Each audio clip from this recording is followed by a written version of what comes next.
It's hard to follow a DTM like Dia. She's so good she could do an evaluation with one arm behind her back. Billicky spoke from the Competent Communicator Manual, project number 9, Persuade with Power. And her objectives included persuade listeners to adopt your viewpoint or ideas or to take some action, appeal to the audience's interest, use logic and emotion to support your position. Well, Billicky, I think you nailed all the objectives. When I was reading, I glanced through the project advice that it gives, and it has a couple of bullet points. One of the first one is inspire, convince, call them to action. Well, I definitely think you nailed all those. You explained what it was that you wanted to convince us about. You actually told us that you were going to convince us. You gave us the reasons why. You explained it. One of the objectives was logic and emotion. That was one of the things I noticed. You had a very good combination of those. You told specifically why it's important. Logically, we have a need for these STEM jobs, and there's a current shortage. And so that logically, that would help us if we had more people that were qualified for those positions. And also thought you did a good job of using emotions. I really liked your personal story. I thought that was an excellent touch. How you decided to be a doctor and how books were a key factor in that, which related directly to your mission today with the books.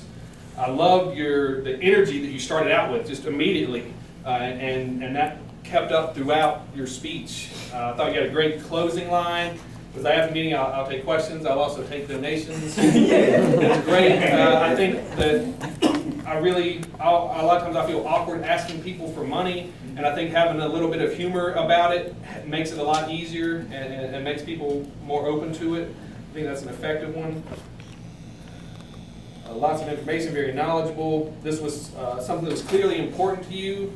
We could sense that. We could feel you're passionate about it, and we could. I think that makes it easier for people to understand why it's important. You could talk about it just generally, but then if you see, oh, well, I know Billicky, and this is really important to her, I think that hits home a little bit more to us. Thought you had excellent eye contact, good vocals, a strong voice. You're very confident about this subject. One of the objectives said avoid using notes, and you did have notes.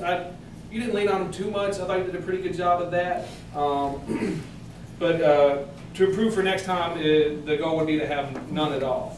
Another thing I noticed is you moved a little bit, but it seemed kind of just wandering, and it wasn't planned.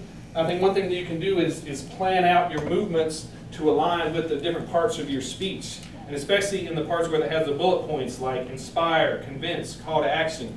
You can inspire us over here, and then when you're ready to convince us, you're over here, and then the call to action is over here. Or even something, when I was younger and I was talking to my mom and I really liked these books. And then when I was older, I realized that da da da da da. We don't say da da da da. But it's a very important speech. I really appreciate it. I feel inspired to help kids get more books on science. Thank you very much. Mr. Jones.